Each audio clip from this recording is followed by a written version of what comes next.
तुम्ही पाहत आहात MCN न्यूज मराठी। बुलढाणा जिल्ह्यातील जळगाव जामोद पोलीस स्टेशनच्या हद्दीत घडलेल्या आसलगाव ते सावरगाव रस्त्यावरील पंप हाऊसचे बांधकाम सुरू असताना या ठिकाणी अनेक सिमेंटच्या बॅगा कंत्राटदार संकेत रंगराव देशमुख यांच्या ठेवण्यात आल्या होत्या। परंतु काही अज्ञात व्यक्तींनी या ठिकाणच्या सिमेंटच्या 80 बॅग चोरीला गेल्याची तक्रार फिर्यादी संकेत देशमुख यांनी जळगाव पोलीस स्टेशनला दिली होती। फिर्यादीच्या तक्रारीवरून चोरीच्या प्रकरणाचा छडा लावण्यात जळगाव जामोद पोलिसांना यश आले असून या प्रकरणी कुरणघाट खुर्द येथील 3 आरोपींना अटक करण्यात आली आहे।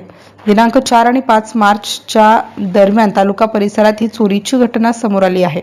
या प्रकरणी जळगाव जामोद पोलीस स्टेशनमध्ये अपराध क्रमांक 195/2026 कलम 303-2-35 BNS अन्वये गुन्हा दाखल करण्यात आला आहे। 10 मार्च रोजी या गुन्ह्याची अधिकृत नोंद झाल्यानंतर पोलिसांनी तपासाची चक्रे वेगाने फिरवून या प्रकरणी पोलिसांनी तांत्रिक माहितीच्या आधारे व तपासाच्या आधारे शंकर नारायण राठोड वय 47 वर्ष, मधुकर नारायण राठोड वय 45 वर्ष आणि नागोराव नयनसिंग राठोड वय 44 वर्ष राहणार कुरणघाट खुर्द येथील तिन्ही आरोपींना 10 मार्च 2026 रोजी रीतसर अटक केली आहे। सदर कारवाई ठाणेदार नितीन पाटील यांच्या मार्गदर्शनाखाली पोलीस उपनिरीक्षक नागेश खाडे यांनी आपल्या पथकासह यशस्वीरित्या पार पाडली।